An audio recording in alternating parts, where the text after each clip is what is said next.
I go for refuge until I'm enlightened to the Buddha, the Dharma, and the Sangha. Through the merits of giving and the other perfections, may I become a Buddha to benefit all sentient beings. I go for refuge until I'm enlightened to the Buddha, the Dharma, and the Sangha. Through the merits of giving and the other perfections, may I become a Buddha to benefit all sentient beings. I go for refuge until I'm enlightened to the Buddha, the Dharma, and the Sangha. Through the merits of giving and the other perfections, may I become Buddha to benefit all sentient beings.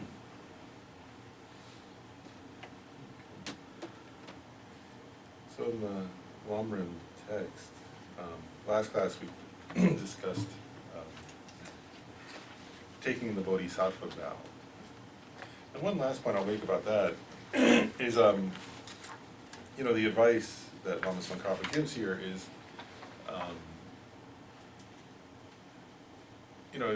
not to take there's, first of all, that for anybody, generating bodhicitta creates humongous positive karma, so it's very good to generate bodhicitta. And then you'll see if you go, like different lamas will do, like, so sometimes they'll give like, there are different words for it, but like an aspiring sort of commitment or something like that, which is different than taking the bodhisattva vow. So if one just can generate kind of the aspiration, then one can do that. But Lama Tsongkhapa says to take the actual bodhisattva vow, one has to feel ready to commit to do one's best to practice the six perfections. So that one feels, not that one has to be perfect, of course, because nobody's, even Buddha, when he took the bodhisattva vow initially, was far from perfect, that's the point. But one has to feel ready to try one's best to engage in the six perfections, and then one can take the bodhisattva vow, as described in the ritual. But then come some very practical practices.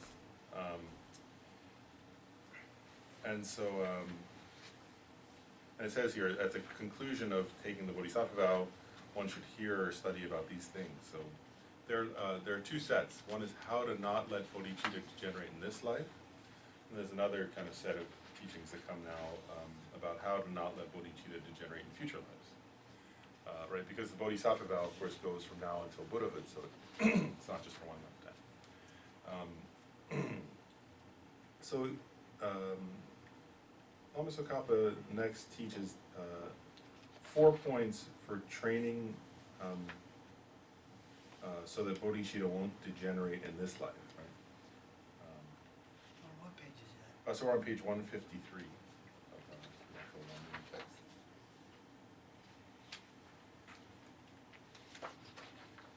And actually, first I'll mention the 4. So the first is training and remembering the advantages so that the strength of delight, of one's delight in the mind at bodhicitta increases. And so we'll go into this in more detail, but this point is to think about the amazing benefits of bodhicitta over and over again. And this is important, like, I just think it's an important point, like psychologically speaking or something, is like Lama Tsongkhapa here says delight, right? Like, let's say this right. The idea, right, is that one is, is that if one is training correctly, let's put it that way, that one feels delight, enthusiasm, joy, right, like in just the thought of bodhicitta. Does that make sense? Like, so that, and so, like, and that comes from thinking again and again about the advantages of bodhicitta. And I'll just make a point, that's true of anything, like if you talk to somebody who's like, really likes something, they can tell you so many benefits of that thing, right? Like whatever it is, right? Just the other day I was talking to a kid, he was explaining to me the benefits of like different kinds of fancy cars. And he was like, oh wow, like a Maserati, you don't understand. And I was like, well, I'm kind of happy with my Toyota. And he's like, what's wrong with you? Like don't you understand? But it's because like the benefits, right? You think about them over and over again, and then you get all this enthusiasm, or like my, my nephew's like that about Pokemon. Oh wow, how could, like for me, I don't see the great benefits, but it's like, oh, it's it's so exciting if you can get like the new one or whatever that was. So whatever, I mean, I'm just getting at a point, this is like very fundamental to human psychology, right? Is that like people pursue, right? Why do people pursue like wealth, right? Or some big job or power or something? Is they somehow see some benefit, right? And they think over and over again, wow, if I had that, then things would be so great, and then, right? And you know, if you see something as like, what's the word? Bad, then you don't pursue it, right?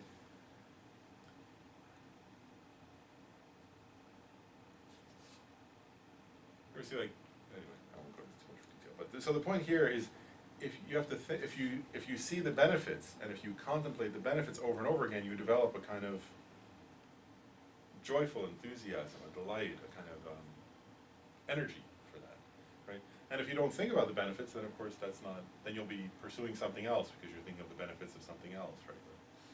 So that's the first point. And does that make sense? You see the psychology of this, right?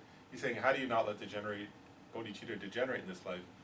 The first point is you think over and over again about the benefits, and then you'll develop this kind of enthusiasm, and then you'll spend time on bodhicitta. Whereas if you don't do that, you won't, and then you won't develop. It won't develop, and it'll decrease. The second point he makes, to not let it degenerate in this life, is to actually generate bodhicitta 6 times a day. Right, so and that doesn't mean just saying the words, it means meditating on love and compassion, and then generating you know, that kind of heart, right, the heart of bodhicitta that strives to be of benefit to all sentient beings. And you know, so this idea, right, is that, you know, you start off by doing it when you're sitting down meditating, right? Like you sit down and you meditate, okay, what are the, you know, I want to, you know, thinking of the kindness of other sentient beings, wanting to repay their kindness, you know, seeing them as precious, seeing how they want to be happy. But then the idea is that gradually you start to do that in your other activities, right? So as you're going around, like as you're walking somewhere, you're thinking, you know, my aspiration is really bodhicitta, I'm here to benefit others, right? If you're at your job, then you think, oh, my job, you know, this is a job conventionally where I have some sort of role to make a living and all that. But my deepest purpose is to achieve enlightenment for these beings and be of service to them. And if you're even in the store, right, you think I'm in this, you know, I'm shopping, but I'm really here to, you know, if you buy your groceries, but really I'm here to become enlightened. Does that make sense? And you meditate, and actually, when you're around people, of course, then you have the advantage of you can see them, you can generate compassion and love for them, and things like that, right? And part of the point here is, you know, if you want to increase, or at least not diminish your bodhicitta and have it increase, is you have to familiarize yourself with it. Shanti Deva says, you know, the mind's very nature is that whatever it becomes familiar with becomes easy. Does that make sense? So like, and actually I want to make another point about this. I sometimes make this point. It's actually very true. That's really true, in other words, especially emotionally. Like, and, like, let's see this right. Okay, I'll just say, like, I sometimes notice, you know, because I work as a psychologist, that like, it's really true, like whatever emotional states and sort of aspirations people become familiar with, you know, they can grow and grow, and part of the nature, Buddhism says, part of the nature of the mind is different than the body, right? Like in other words, in the body, you know, let's say if you train a certain muscle, it's only going to get so big, right? And then it has a limit, you know, or if you eat too much, your body will get big, but it can only get so big, you know? Whereas with the mind, there's no limit. Does that make sense? And so, because, let's say right, mental capacities can grow and grow. So it's like if people develop anxiety over and over again, right? Like if they worry and they worry and they worry, people can reach a point, right, where even in their dreams they're waking up with panic attacks, right? And like and they have this like infinite sense of fear, right? Where like what's the word, terror. Right? People could do that, right? Or like sadness, right? We all get sad, but then if somebody like ruminates, that's the psychological term for it. If somebody kind of spends, say, 10 hours straight ruminating on all the bad things about themselves, right? Then like the sense of sadness can become limitless in their subjective experience. Does that make sense? And like you could look at them and say, everything looks fine, but internally they can have this state of infinite, overwhelming sadness where the entire universe, right, looks sad to them. And so part of that is familiarity. Does that make sense? So what Buddhism is saying here, right, is start with 6 times a day, right, and generate compassion 6 times a day. And what will happen, right, is that then you'll start to become familiar with compassion, right, and your sense of compassion will become bigger and bigger and more limitless. But that only happens with whatever we familiarize ourselves with. Does that make sense? So this is saying, and I think, 6 is a manageable number. Does that make sense? But if you start doing that 6 times a day, of course, then what's going to happen? Like if you were to actually spend, Kent Rinpoche pointed this out one time. He said, sometimes people do it like, people who take this commitment will sometimes, they'll do it like 3 times in the morning and 3 times at night. And that's okay. That's good, actually. But better is if you can space it out. You know what I mean? Like, so that you're doing it like when you wake up, and then a few hours later, and then like lunchtime, and then in the afternoon, and then, because it's like you're infusing your mind with love and compassion and bodhicitta. And then what happens is then, if you're doing that, of course, then there's a natural side effect, right? Which is, you start to then think about it even when you're not intentionally doing it. Does that make sense? It becomes your habit of mind and your normal way of relating to the world, and that's the goal here. Does that make sense? And so that way it doesn't degenerate in this life. Then the third one is training in not mentally abandoning any sentient being for whose welfare the mind has been generated. So what that means actually is this, bodhicitta, right, embraces all sentient beings. That makes sense? It's compassion that embraces all sentient beings. So it's an interesting point. To break your bodhisattva vow, or to give up bodhicitta, you don't have to say, I hate all sentient beings. Right? You just have to say, this one person. Does that make sense? So if you've taken the bodhisattva vow, or if you're aspiring to bodhicitta, and then you say, yes, I want to be a benefit to all sentient beings, but never this person. I don't ever want to benefit them. Then you've lost, in that moment, you've broken your bodhisattva vow, or you've lost bodhicitta, right? Because, now it's okay sometimes to say, I can't help them right now. It's too much for me. That's different. You see what I mean? Like saying, but I would like to someday be able to help them. You know what I mean? In some lifetime. That's my aspiration, or something like that. So it's this kind of absolute rejection of them, right? I want to lead everybody else to enlightenment, but not that person.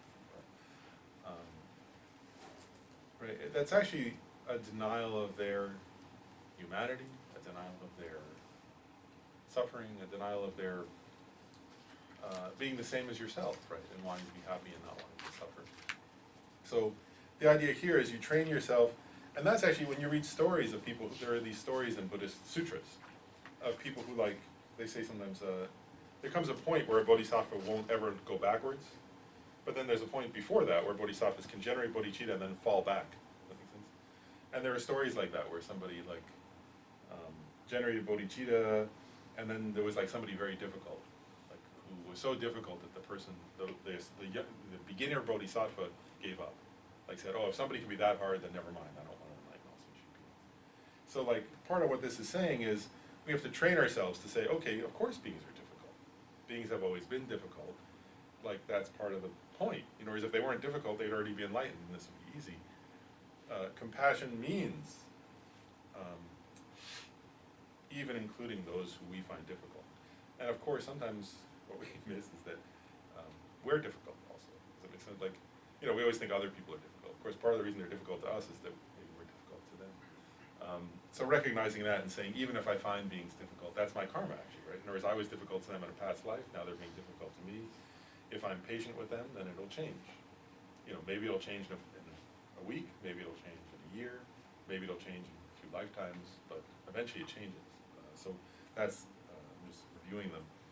And then the fourth point is to train in accumulating the collections of merit and wisdom. We'll cover more, but in other words, as you accumulate more wisdom and more merit, it becomes easier for your bodhicitta to increase and not decrease. Okay, so now we'll go into more detail about the advantages of bodhicitta. I really, again, I want to emphasize this point. So that the strength of one's delight in the mind generation is the translation of bodhicitta, right? So the strength of one's delight in bodhicitta will increase. Do you feel that? Like, the idea, there was like, you get what I'm getting, like, in other words, if you've trained your mind in this, thinking about the benefits, eventually just the, like, remember, I don't know, for those who were here, Kent Rinpoche said this, like, for he was saying, bodhisattvas on the first bhumi, like, when they just hear somebody wants something from them, they feel this overwhelming joy. Like they feel like, it's not like a pretend joy, right? It's a spontaneous, like, overwhelming joy. Because they understand, they've imbued their being with an understanding of the benefits of love and of generosity and so on. Here we're trying to imbue our being with an understanding of the benefits of bodhicitta. It's like an advertisement of bodhicitta. We're advertising to ourselves, or we're sort of contemplating. I'll just make this point, like, if you watch your own mind, right? Like, actually, it's very fascinating. Notice, like, what do you ruminate about? Make sense? Like, what is your mind, when you're just, like, sort of hanging out, doing nothing, like, what is your mind focused on? Does that make sense? Like, when you think, oh, you know, like, if you're tired or you're whatever, like, you came home and you're just chilling out. And then, like, so where does your mind go? Like, what do you think? Oh, I'd like to have this, or I'd like to do that, or this is bugging me, or that's upsetting me, or, you know, whether it's a positive or negative topic. And you could probably list, like, the top 5 or 10 things that you tend to, your mind naturally goes to. And those are the things you're habituated to. Then. Does that make sense? Those are the things you've you've, without awareness, most likely, maybe with awareness, but more likely without awareness, sort of allowed your mind to become habituated to focusing on. And the idea here is that eventually that would, bodhicitta would become one of those things, maybe the most important one, hopefully. Does that make sense? But actually do that sometime. Notice what are the top 3 or 5 things my mind drifts to when I'm not, if I'm just daydreaming. Does that make sense? It's what you're habituated to. Here you're trying to intentionally habituate yourself to compassion, bodhicitta. Okay, so the first point, Lama Tsongkhapa says, study the sutras. And actually one text that's wonderful to study on the benefits of bodhicitta is Shantideva's Guide to the Bodhisattva's Way of Life. Also, that's not a sutra, it's a shastra commentary. But that beautiful poem by Shantideva lists the benefits of bodhicitta in this very beautiful poetic language that's also very wonderful. But here, Lama Tsongkhapa begins by quoting a sutra, the Array of Stalks Sutra. In Sanskrit, the Gandhavyuha Sutra. So he says, it is the seed of all dharmas of the Buddha. And then he goes on to say, and all the conduct and aspirations of the bodhisattvas are summarized within bodhicitta. And then he says, this is a brief presentation, there are more extensive ones, but what's he getting at there? Right? So what he's saying is, all the amazing activities of the bodhisattvas come from bodhicitta. So that's a benefit of, if you say, what's one benefit of bodhicitta? All the activities of any bodhisattva, anywhere in any universe, come from bodhicitta, from compassion and bodhicitta. Then also he's saying, all the amazing qualities of a Buddha come from bodhicitta. Right? So he's saying, you can just contemplate that. So if you contemplate, wow, so like, what are the qualities of a Buddha? Right? Well, they all came from bodhicitta. What are the qualities of, you know, you can think of specific people, like it's only Dalai Lama. So we can say like, oh wow, Dalai Lama is so amazing, right? Which he is. But then you can think all that came from, you know, sometimes we think, and Dalai Lama often is critical of this, right? I remember when he won the Nobel Peace Prize, right? He emphasized this point, he said, don't think I'm somebody special, like some different kind of being. And he was like, anyone could win the Peace Prize, there's no big deal. Like, it's compassion that matters, right? Like he was pointing out, whereas if we cultivate compassion, then we do good things. That's his point. And anybody can do that, right?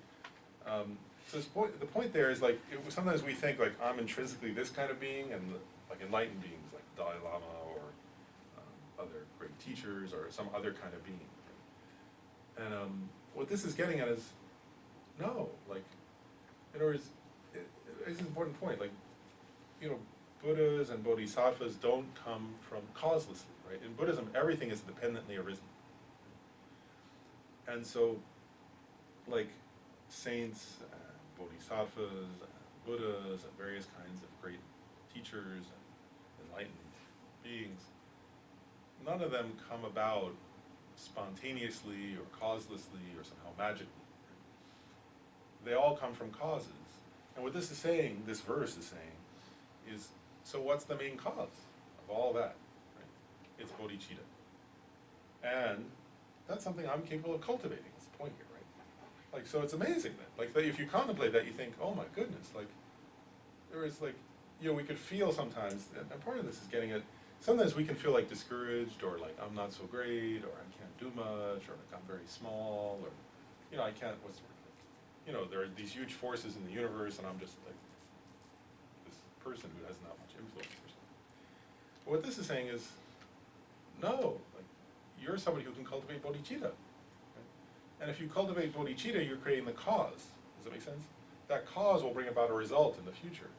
That result that's in the future is you being a bodhisattva and then you being a Buddha, right? Who will like transform an entire planet, and then another planet, and then another planet. Like that's what Buddhas do, right? They manifest then effortlessly to transform societies and help countless numbers of beings. And all that comes about because they just sat around in their room thinking about bodhicitta. Does that make sense? They didn't do some magical thing. And you can do that. Does that make sense? And you can actually have confidence. Whereas this kind of cause brings that kind of result. Does that make sense? So if I cultivate bodhicitta right now, just thinking about it, doesn't mean like some magical thing. But if I just like open to that page of this text and think, okay, you know, all beings want to be happy, self-centeredness causes suffering, cherishing others and loving kindness causes happiness, practice some tonglen, right? That's the cause, right? That eventually gives rise to bodhicitta, and then bodhicitta gives rise to a Buddha. Which means, because we think of things as, what's the word, independently existent, let's say that, we feel like, well, this is who I am, so this is who I'm going to be. But that's not true. Does that make sense?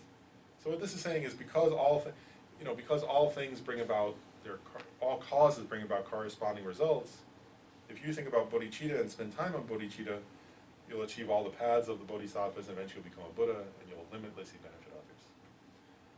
So if you think about that, then you generate some kind of, what's the word, joyful enthusiasm about bodhicitta. Then he says, he points out that the advantages are also taught by Asanga in the bodhisattva bhumi, the bodhisattva levels.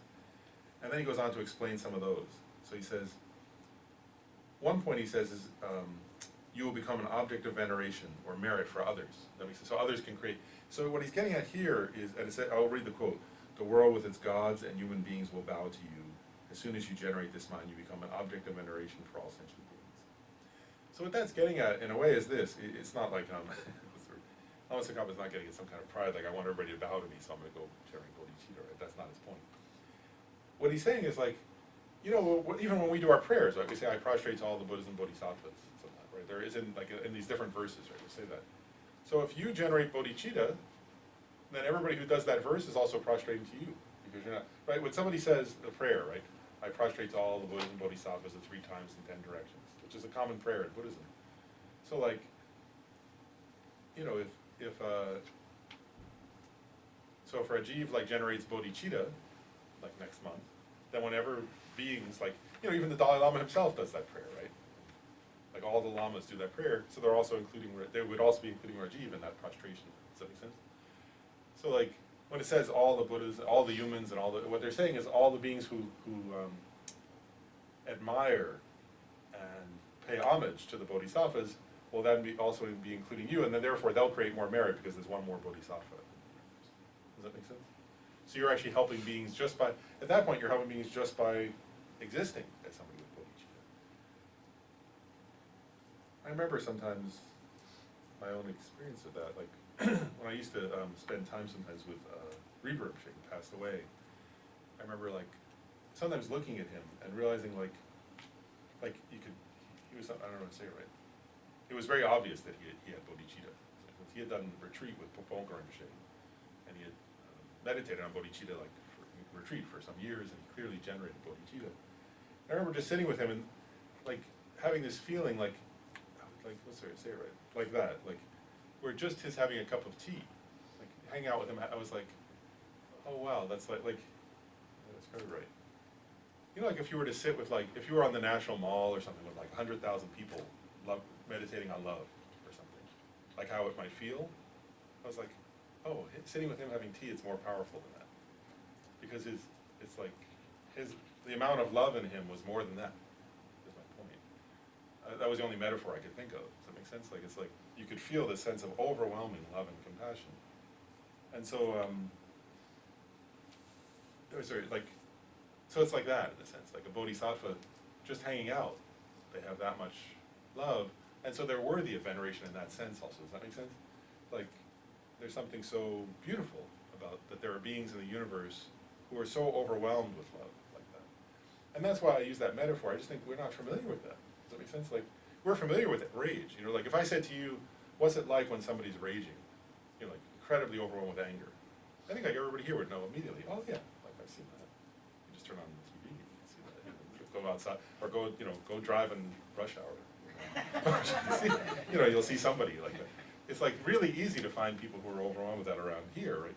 But to find a bodhisattva, right? Like to spend time with a bodhisattva, where you can, it's like that. Does that make sense? Like just how that person's overwhelmed with rage, right? Where they would want to kill somebody. Like the bodhisattva, just while like, you know, I don't know, like while eating a sandwich or something, is overwhelmed with love and compassion to a greater degree than the person, like even more so than the person with rage. Of course, the difference is that bodhisattvas, like, if you're overwhelmed with love and compassion, you're not screaming, right? You're peaceful. So somebody has to also pause long enough to notice that person, because they're not going to be screaming and shouting about it. But when it says worthy of homage or veneration, it's that. Does that make sense? That if you see somebody who's like that, then you say, wow, yeah, that's what's more worthy of veneration than that? What's more beautiful than that? And so that's what that's getting at there. And then it makes another point, Lama Tsongkhapa makes another point. He says, as stated in the scriptures, you outshine the Arhat great beings by way of lineage. As you are soon to generate this mind, you become a guru or an exalted being. So part of what it's saying there, what he says by way of lineage, is, again, it's the same point that was made earlier in a way. They use a metaphor here sometimes. They say,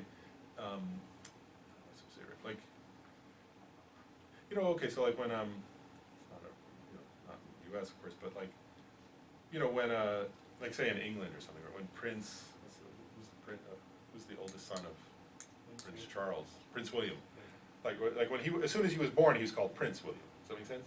And he was just a baby, right? So you would say, well, what? Like he didn't earn that or something. But the idea is somebody's labeled that because of their lineage, right? And automatically the people in that culture will offer him a certain kind of respect, right? And they'll think, oh, someday he's going to be, he may be king, right? And so automatically there's a sense of respect because of his lineage that he's going to grow, and that he'll grow up to be a powerful person. This is not about kings, but what they're saying is, in a similar way, when somebody generates bodhicitta, at that moment they enter the lineage of the Buddhas. Does that make sense? Because they're going to grow up to be a Buddha. And so in that sense, even if an arhat at that point has more wisdom than they do, because they're just a beginner and the arhat has already achieved the end of their individual liberation path, but that beginner bodhisattva is on the path to a Buddha. Does that make sense? So they're even more precious in a sense, because they'll benefit others more. That's all. It's not because they're like intrinsically better, but it's because of their bodhicitta they'll be of greater benefit to others, so they're more precious in that sense. And eventually, through generating bodhicitta, you'll become, it says here, a guru. Like, so it means eventually you'll teach all beings. Does that make sense? If you generate bodhicitta, and you know, even if you're not, like, the point here is that bodhicitta is so, like, you know, even if you're not learned or you're not like some kind of, even if somebody were not that intelligent, if they've generated bodhicitta, that's more precious. Does that make sense? Because the result of that will be, they'll become enlightened. All the good qualities will come along if you generate bodhicitta.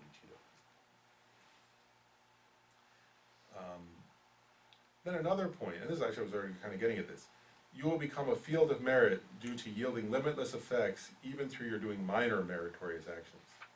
So there, it's getting at a point we've talked about a little bit before, is remember, like, karma is intention, right? Karma is an action done with intentionality, right? And it's the intention that creates the nature of the karma. Does that make sense? Like, so for example, cutting somebody, right? Like, if a surgeon cuts somebody in order to save their life, that's a positive karma, right? Their motivation is positive.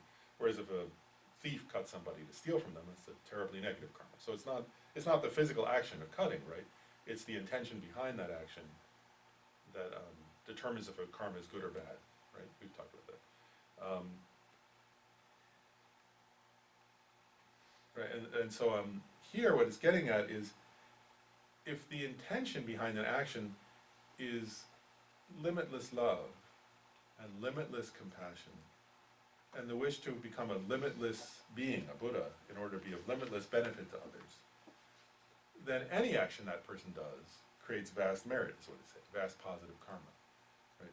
And so, like, they sometimes say, like, you know, for a bodhisattva, even if they are just giving, like, you know, one little bowl of food to an animal, their motivation is so vast that that becomes a limitlessly positive karma. Does that make sense?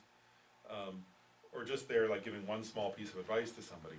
Because of the depth of their motivation, the effects are limitless. Does that make sense? So because it's the intention that matters in karma. And so it also becomes very easy then for the bodhisattva, just naturally, whatever they're doing, they're accumulating humongous merit.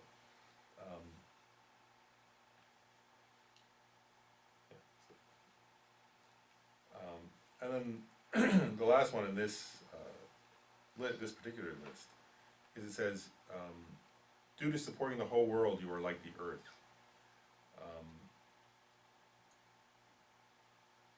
And then it says, in accordance with that statement, you become like a father to the 9 beings. So first of all, like, that one I actually had to look in the commentary to see what it meant, because I was like, I'm not quite sure, but, so it has a couple of meanings here. Where it says, like the earth, what it's actually getting at is again the same point we were getting earlier in a way, which is that the metaphor here is that bodhicitta is like the earth in the sense of like a farmer. Does that make sense? Like, that all the good qualities of the bodhisattvas and of the Buddhas grow in it like a crop. Does that make sense? And so if you kind of maintain the field of bodhicitta, then all the crops of good qualities will grow naturally for you and beautifully and abundantly. That's the metaphor there. And then naturally you'll become a benefit to others because of that, right? You'll become more and more capable of benefiting others. And the 9 types of beings, usually you talk about the 6 realms, but here there's one listing that's 3 realms. So there's the desire realm, which is what we're in, the form realm, right, which is the kind of realm that comes from the 4 formless absorptions. So somebody who's done that kind of meditation can take rebirth there. It's a kind of God realm. And then there are the formless realms, which are even more rarefied states of meditative absorption. So just on a technical note, what the 9 types of beings are so it's basically 3 times 3. So it's somebody who dies in the desire realm, who then gets reborn in either in the desire realm, in the form realm, or the formless realm. Then there's somebody who dies in the form realm and goes to either the desire realm, the form realm, or the formless realm. And then somebody who dies in the formless realm and goes to the desire realm, the form realm, or the form. So that's the 9 types of beings. So basically, what it's saying is every imaginable type of being, right? If those are all the realms that exist in the universe, then what it's saying is every imaginable type of being, you'll become like a parent to them. Right? And where it says like a father here, or mother, could be, what it's getting at is 2 points, I think. Well, one is you'll have compassion and love for all those beings like a parent. And then the other is like a parent, you'll guide them, you'll help them. Does that make sense? And again, the point here, right, is as we contemplate these points, then we become more enthusiastic as we go around in our daily lives to try to care for others more, right? To try to be more kind and more supportive, and to view others as like our children in that sense, right? To sort of take care of them. So now he's going on to describe other types of benefits of bodhicitta. It's a long list of benefits of bodhicitta. So, another one here he says is you'll be, I'll read what he actually says. Since you are guarded by twice as many protectors as protect a Chakravartin, a universal monarch, various kinds of spirits and he lists different kinds of spirits, yakshas and local guardians. So in Tibetan culture, there are all these lists of different kinds of non-human beings who can help or harm people. And so what he's saying is, if you have bodhicitta, he actually says, basically there will be positive spirits that will surround you, kind of thing, and protect you from any harm. And then he says, even if you're asleep or drunk or non-conscientious, still those spirits will hang out around you and protect you, so that bad things don't happen to you. And part of the idea there is that, like, let's see, say it right.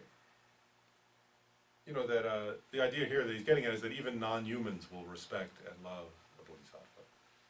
I was actually going to share. I was just reading a story related to this. I thought it was just a fun. I thought it was a fun story. That there was this village. It was related to this point. There was a village in Tibet. Actually, it wasn't a village. I think it was like an old castle or something that everybody viewed was very haunted.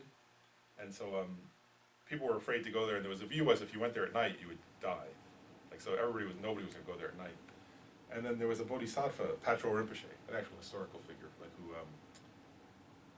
who taught the guides to the bodhisattva. He was a very famous for many teachings, but also, he was like a bodhisattva who, he often would just like, he was very famous Lama, but he sort of dressed in cheap clothes and would wander around, and he would sort of he would go around and sometimes he would insult Patrol Rinpoche and see what people did. He was very funny, like, he would say, oh, that Patrol Rinpoche's a loser, and people would get upset with him. How could you say that? He's a great teacher. He was a character, I think, but he heard about this place, right, that was supposed to be haunted and that everybody was afraid of. And so he said to one of his like foremost students, he said, I think you should go there and teach the guides of the Bodhisattva's way of life 100 times. So I think it was 100. And so his student was a little scared, like, say, you know, that I have to stay there, right, for like months and months. And they say anybody who spends the night there is going to die. But Patrol Rinpoche was thinking of this benefit, right? He thought, well, if you're teaching bodhicitta and you're generating bodhicitta, then nothing can harm you. And so they say the guy went there and he started teaching, and of course everybody said, oh, he's gonna be dead. Poor guy. But he just started teaching, and there was nobody there, so he was just teaching the guides to the Bodhisattva's way of life to the pillars, you know, and but then he thought, well, I'm teaching also to the spirits here, so I'll just teach them, you know. And then he got through the first night, he was still alive. And so he kept generating bodhicitta and then teaching the guides to the Bodhisattva's way of life. And they say this benefit happened, so nothing could harm him, so he just kept teaching out of love. And after he'd been there for like a few weeks, the local people said, wow, like he must be some really powerful kind of being. Like he survived and nothing could kill him. You know, how is he so powerful? And so they started coming, you know, and he basically was teaching guides to the Bodhisattva's way of saying, real power is love, real power is compassion, right? And then like, they were able to stay and listen, and they didn't die. And then people said, wow, he must be like unbelievably powerful. Like anybody else who would go there would be like frightened. He can protect everybody, you know. So then like slowly the village, like more and more people started coming because they thought like his reputation for like being able to subdue demons was like so exalted or something. And so then by the time he had finished like the 100th one, people had come from like neighboring villages, like the entire old haunted castle was filled with students, you know. And then it became like a place of learning after that. And the point was, it's the power of compassion, not some magic. Right? So it was kind of, it was a story that got at this point.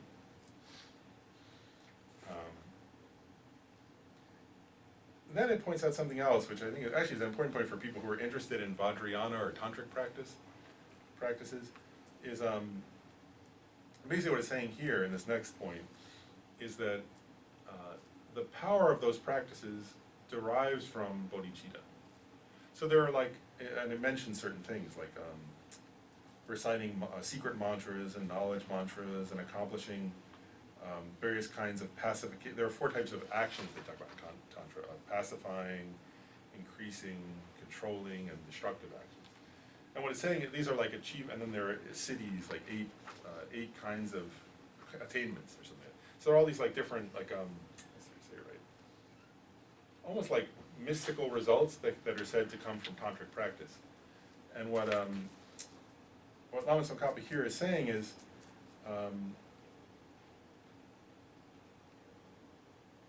those different kinds of results mainly, essentially derive from your practice of bodhicitta. Does that make sense? So like, it's bodhicitta that's sort of the force behind all of that. And they actually say this, they say, you know, like if somebody doesn't have bodhicitta and they go into like a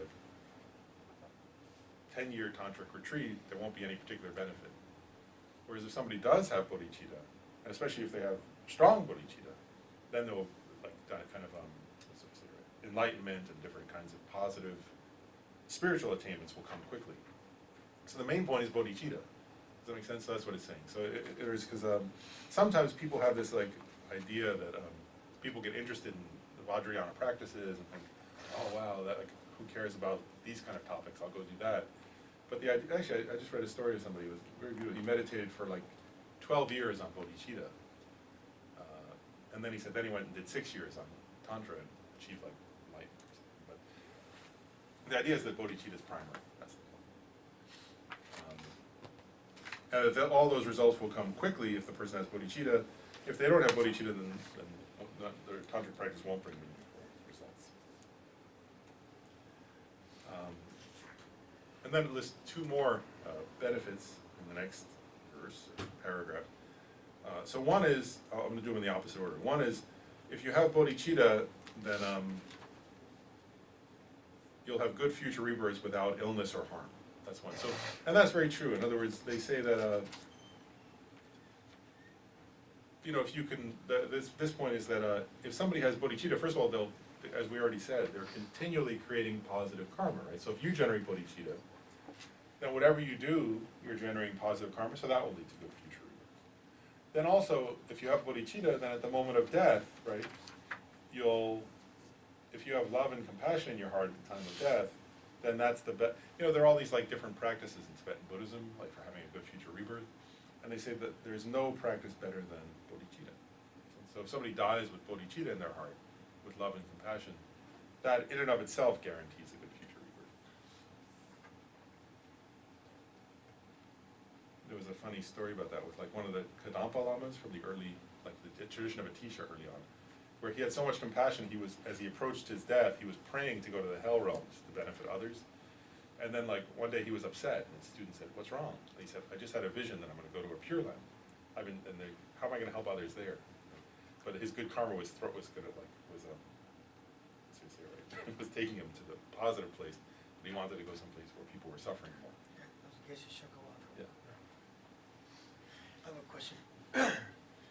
So do you kind of like you were saying, so it is possible then if you practice bodhicitta for quite some time in your life, but if you die under some circumstance that you kind of lost the bodhicitta, or you died in a angry state or something like that, so would the benefit of bodhicitta like goes away? So how would that work? So there's actually a line in here, it's coming I think, where Lama Tsongkhapa points something out where he says, in general if you have bodhicitta, then that guarantees a good future rebirth. But actually, where is it? It's coming up, actually it's the next verse, I'll just read it. It's actually the next paragraph. He says, it will be difficult for you to be reborn in the lower realms, and if it does happen, so that's the kind of circumstance you're describing, like, so somebody who was cultivating bodhicitta, but then at the time of death had a moment of anger, let's say, and it sort of brought up some negative karma. He says, you will be freed quickly from that lower realm. And while you are there, you will have little suffering, and thereby as a result, will become extremely disenchanted with samsara, and compassion for those sentient beings will arise. So what he's getting at is if somebody, like there comes a point, actually it's on the path of preparation, there comes a point where bodhisattvas can no longer go to the lower realms. According to the Buddhist path system. But up to that point, somebody could go, actually, as you're describing, like some kind of negative karma could ripen. And what he's saying, though, is that bodhisattvas, or people who cultivate bodhicitta, if that does happen, he makes a few points, right? One is, it'll be brief, right? So there's like, the one metaphor they use is like a ball that goes down and bounces up or something. It's like purifying some past karma, but it's quick. Second is the suffering's less. The third is you become disenchanted with samsara, right? So you see that and you think, oh wow, I really need to get free from samsara. And the fourth is you generate more compassion by having seen the suffering of others. So there are stories like that from the Buddha's past life, actually. If you read in the Jataka tales, there are some stories where like the Buddha took rebirth as an animal, but he was this compassionate animal, and it was like a monkey who helped others, and there was an elephant who helped others. There are some stories like that, where they say when the Buddha was early in his practice of bodhicitta, before he achieved the path of that level of path of preparation, where he did go to animal rebirths, and then they became the basis for, and even like, there's that story where he had been, actually his first complete generation of bodhicitta, they say, was in hell, right? You know that story where he had been a human being who had cultivated bodhicitta, but was not yet a bodhisattva. And then some bad karma, like you're describing, got ripened, and he went to a hell realm, and then like, they say he and another hell being were pulling like a cart on a, what's it called, flaming field, and there was like a hell guardian who was beating them. And because he had cultivated bodhicitta in his previous life but hadn't fully realized it, it suddenly came out, the compassion. And he turned to the hell guardian, right, and he said, I'll pull it alone, leave him alone, let me take the burden of pulling this cart through hell. And the hell guardian got so angry, he whacked him on the head, he died, and took rebirth somewhere else. So that's like an example of this, that what Lama Tsongkhapa is saying here, which kind of, does that answer your question? Yeah. Oh, and actually, I just want to go back. Another benefit he mentioned is, they say that, it's an interesting way he puts it. He says, if there's not been, he says, fear, famine, or harm from non-humans in a certain place, so it's similar to that other point about the non-human harm, that just having a bodhisattva there protects beings from, like, harm from non-humans. Then we covered the next paragraph in response to Gabe's question, so that if one does go to lower realms, it's very brief. And then I want to cover the next one, the next paragraph here, and then we'll pause for a minute, or next couple. Next one is the merit. I'll read this line here. If the merit of bodhicitta were to become form, it could not be contained within space itself. Right? So you have to think about that. There's a lot of teachings like this in Buddhism. And again, I'm emphasizing a point here. Like, actually, what's your reaction to that? I'll just pause and ask you guys. So think about space, right? Like you know, nowadays we have like, pictures from the Hubble telescope, right?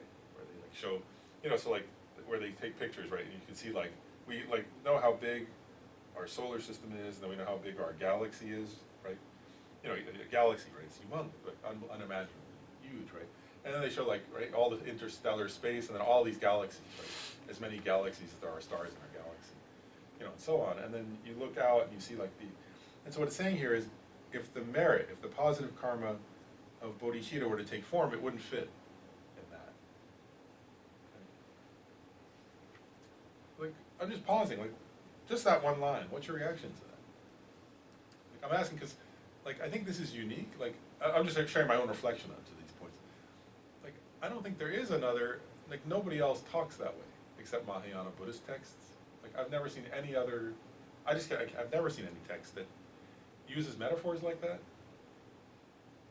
So I think it's unfamiliar, so that's why I'm asking, like, what was people's reaction? That's why I'm pausing to ask.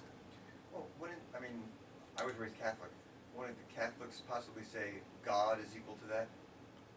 That God fills everything? I gotta go back to, that's a lot of years ago when I was soundly beaten into I don't know. submission in Catholicism, but I thought the belief was that God was all space. But this is, maybe you're right, but this is saying you can do something that's equal to all space. That you're capable of that. Like in one instant, you're capable of doing something that's Oh, no, more. this wasn't about someone doing it. It was like, well, I thought the question was, what might fill all space? Oh, I see. No, I was asking more just your personal reaction to this idea. But, I mean, that's a fair reaction. Like, because actually, part of the implication then would be, the only comparable thing would be God from that tradition. Like, that's a fair point. I guess that's where my head went when you Yeah, look at comparisons. That's other spiritual paths would say that is God. Yeah, that's a fair point. That'll be the closest analogy or something from another tradition, right? Catholic tradition. But Dr. Lauren, is bodhicitta an object here when you're talking about limitless quality? Well, he says if it were to become form. So I think he's using a metaphor. He's using he's trying to give an analogy. I think that's the right way to say it, right? So it's an object, a state of mind. It's a state of mind, yeah, clearly. Yeah, it's a state of mind. And here he's trying to give he's trying to express something about like sometimes in various sutras, like the Buddha will say, there's no way to express the benefits of this state of mind, or something, and so he says, but by way of example, and sometimes they'll list, here he says, all of space. There are other examples, like in the Perfection of Wisdom sutras, where he's talking about the perfection of wisdom, right, where he'll say, imagine as many, think of how many grains of sand there are on the earth, and then imagine that many planets, and imagine all those planets filled with jewels, and so on, and it's more benefit than that. He's trying to find. And now it's like basically you're saying it's not quantified. You can't number. It's infinite, right? Yeah, it really is. Again, which is another thing that's hard to imagine. I mean, infinite, actually, hard to imagine. I'm not sure if infinity is possible to imagine. We try, but I'm not sure if we can. And he's saying it's infinitely beneficial, right? That's beautiful. And here, I want to read this next set of verses from the Questions of the Householder of Viradatta. It says, if the merit of bodhicitta were to have physical form, all the realms of space would be filled and it would be surpassed by it. The Buddha fields as numerous as the grains of sand in the river Ganges, offered by someone filled with jewels to the protector of the world. If someone with his palms joined bows to bodhicitta, this is distinctly superior to that offering made. As for this, it has no limit. So just think about that, right? What he's saying is, well, you can do this right now, right? If you join your palms, right, and you just say, you feel, I mean, it's not just the words, right? But you actually try to feel, what does he say here? If someone joins their palms and bows to bodhicitta, right? So just thinking, what is bodhicitta? Right? You just think, what is bodhicitta? It's this, right? It's a love and a compassion that includes all sentient beings, right? That cherishes all sentient beings, and that aspires to become fully enlightened in order to be of benefit to all those sentient beings. If you say, that's so beautiful, I bow to that.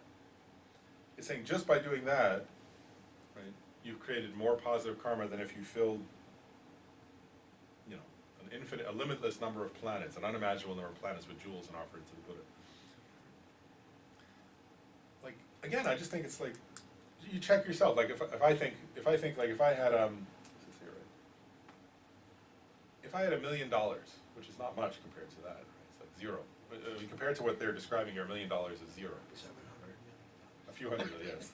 This is like limitless, right? But if I offered $1 million to the Dalai Lama tomorrow, right? If I somehow could do that, and if I could go and say, oh, here's a check for $1 million, like maybe one of those big checks, and they take a picture, then I would think, oh, I did something quite remarkable. You know, like, wow, that's big. Like, wow, like, and I might feel like, wow, I really accomplished something important today. You know, I did some big deed.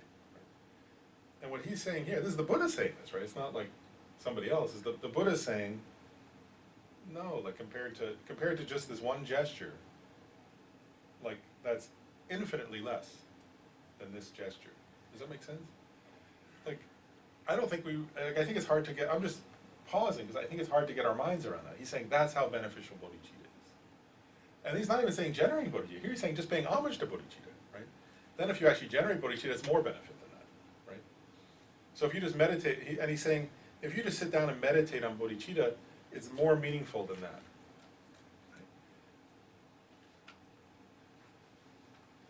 Like, and again, I think these points, the reason why I'm pausing here is like, you know, earlier I said, like, we ruminate about all kinds of things, right? Like, you know, for some person it's like, who's going to win the Oscars? For somebody else it's like, who's going to win the Super Bowl? Somebody else it's who's going to win whatever. Like, you know, it's all different, right? Each person is different for what they ruminate about. What he's saying here is like, you know, if you think about this, like, those things are all meaningless though, actually, right? Like, in the end. And this is the Buddhist perspective. You can disagree with it, but this is the Buddhist perspective, right? This is the Buddha's perspective, actually. Is that meditating, or even aspiring to love, infinite love and infinite compassion and bodhicitta aimed at benefiting all sentient beings has this kind of benefit. And you can do it so easily. Right now, you have so much freedom to do this. That's what Lama Tsongkhapa often emphasizes, right? He says, like, you know how to do this. You know, it's like, this isn't, like, difficult. And you can do it anytime you want. You know, and so, like, to not spend our time doing that is like a humongous loss, is the point, right? And then it's so easy, so we can do that anytime. You know what I mean? And, like, if that becomes our normal thing to think about, wow, like, oh, wow. Like, it's so amazing, you know. That's the Buddha's perspective. Right? It could not be contained within space. And that's each instant, right? And you can do that over and over and over. You know, that could become like your, the thing you ruminate about. Right? How do I benefit others? How do I become enlightened so quickly I can be of help to all others? What can I do for others? Right? How can I be of service to others today? You know, if you just think that over and over again, it's that kind of benefit. Or just paying homage, like you said. Yeah, or just paying homage to bodhicitta, right? The easy way. And actually, I'll read one more story here, and then I'll pause for a moment. When it says, the next paragraph says, again, like Lama Tsongkhapa is going through different examples to try to help us understand something about the benefits of bodhicitta. So then he tells a story that's actually told in, Pabonker Rinpoche tells this in his Liberation in the Palm of Your Hand, Lam Rim. He says the great elders, that's Atisha in this case. So there's a famous story that Atisha was like, was thinking, how can I, like he was sort of wondering, how can I achieve enlightenment quickly? Makes sense? And he went to Bodh Gaya. The Vajra seat means he went to Bodh Gaya, India, the place where the Buddha achieved enlightenment. And he was walking around the stupa. There's a big stupa in Bodh Gaya, beautiful stupa there. And so he was circumambulating it and just thinking, how can I achieve enlightenment quickly? How can I become a Buddha quickly? And they say he had a vision. Atisha then had a vision. And so in this vision, if you, actually I've been to that place, there are all these like stone statues, stone carved beautiful statues there throughout the garden.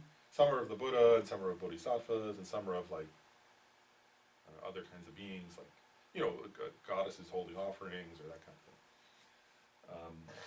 And so he was walking around and he had this vision, and in his vision, suddenly the statues stood up and started talking. Those statues, which would be kind of shocking, I think. And so it says here, the smaller statues said to the bigger ones, "What should those who want to quickly become a Buddha train in?" So they read his mind, obviously, and this is the story here. And then the bigger statue said they should train in bodhicitta. And then he had a vision in the sky above one statue where there was a young woman, like an angel or something, or a dakini floating in the sky, who was questioning an older woman and asked the same question and got the same response. And then it occurred to him, wow, this must be obviously a sign to cultivate bodhicitta. And they say that based on that, that was when he decided, it was because of that vision that he decided to, you know, he had studied all through India, but he had heard that there was a teaching on bodhicitta that was more profound in Indonesia. Right? And so if you imagine, India, actually Bodh Gaya is north, right, northern India. So he traveled all the way to the south of India and then took a ship to Indonesia to meet Suvarnadvipa in order to study bodhicitta with him. And he stayed for 12, and imagine this actually, Atisha, who was one of the greatest scholars in India, traveled all the way to Indonesia and spent 12 years studying bodhicitta with this bodhisattva, because then he became a bodhisattva. That was how he fully realized bodhicitta there. So again, it's saying, you know, the story, the meaning behind that story is obvious, right? It's saying the quickest way to become enlightened is to generate stronger, stronger bodhicitta.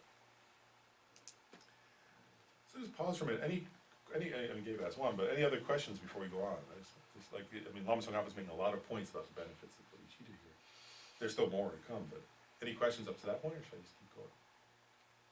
I had a question I've learned. So, most of the bodhisattvas, I was just wondering, how do they earn their merits? Because most of the times they're meditating, and most of the times they're actually not physically interacting. They don't deal with materials as such. Is it, I'm just questioning myself, is it like most of their karma or the merits would be the kind where they're accumulating it but not actually committing it, just like a mental karma for most part? What they actually say, if you look at like the teachings on that point, is that actually it's going to come more later, but so a bodhisattva, right, if they're like an actual bodhisattva at that point, they have to accumulate the two accumulations, right? So one is merit and the other is wisdom.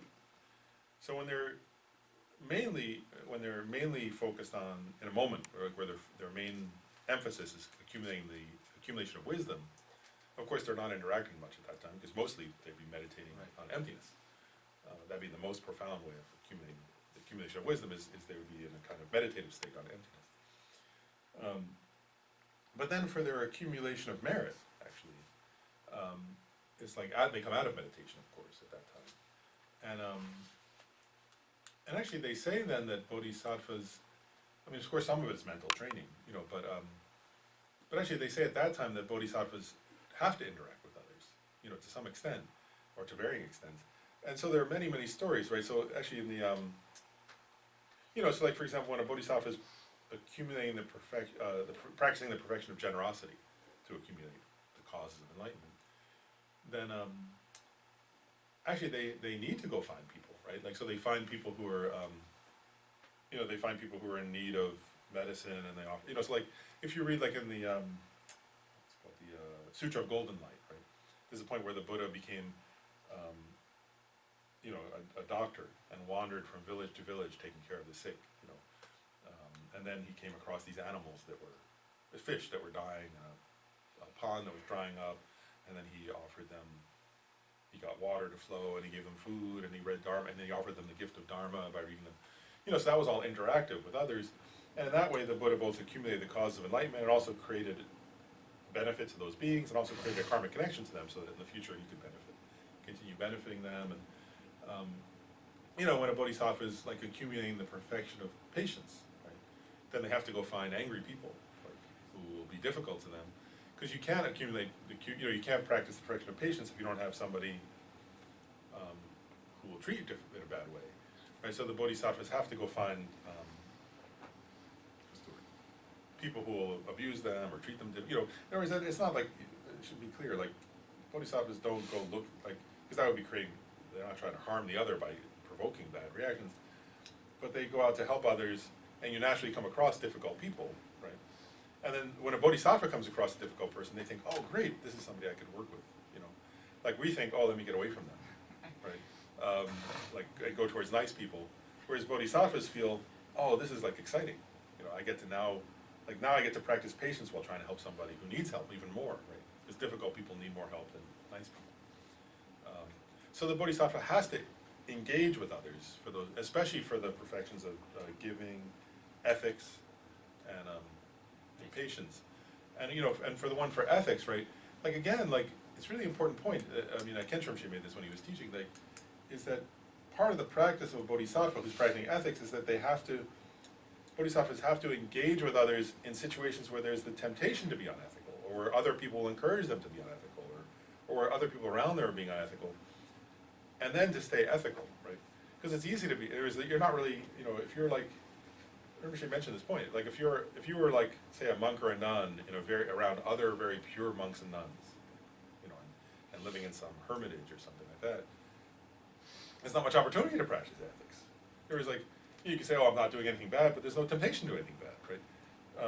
Where he's saying, like, if you're around people who are cheating, and then you think, wow, it'd be easy to cheat, they're getting away with it, but I don't want to cheat, and you stop yourself, that's a real training in ethics. So you have to engage in that sense. So that's what bodhisattvas actually have to do. But does that answer? Yeah, but I also understand that probably these are like lifetimes of learning. Like, it doesn't necessarily need to be this lifetime for bodhisattva where he's practicing all of these. Yeah, that's why oftentimes in the Sutrayana, right, it says it takes 3 countless great eons, so it takes many lifetimes of doing different things. And I think part of the point for us is that we can look for small opportunities, though, like, so we can't do all those trainings at once, of course, but to the extent that we're capable, like there's a story of the Buddha who gave his life to the tigress, or something.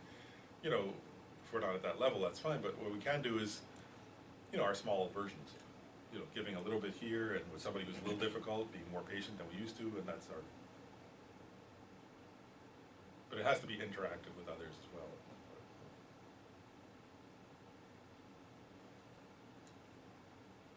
So, okay, I'll just keep going then. So then, other points that he's making, he's still on this first point, contemplating the benefits of bodhicitta. I hope you're getting the idea, though, right? This is like, that's why I give that analogy earlier. Like, actually, I do want to emphasize this point. Like, why is Lama Tsongkhapa going on so long about the benefits of bodhicitta? I want to say something. Like, actually, check for yourself what like if you think of what you like, right? Like, I remember that, like, I know some, like, for example, if somebody likes movie stars, right? Then they can name all, like, oh, so-and-so has, like, they were married to this person, and then they divorced them, but they were married to so-and-so, and then they dated, like, who did this person date, and they could list all the boyfriends or all the girlfriends of that actor, right? And they were in this movie and that movie, and they got nominated for this Academy Award, but they didn't get it, or whatever, whatever that is, right?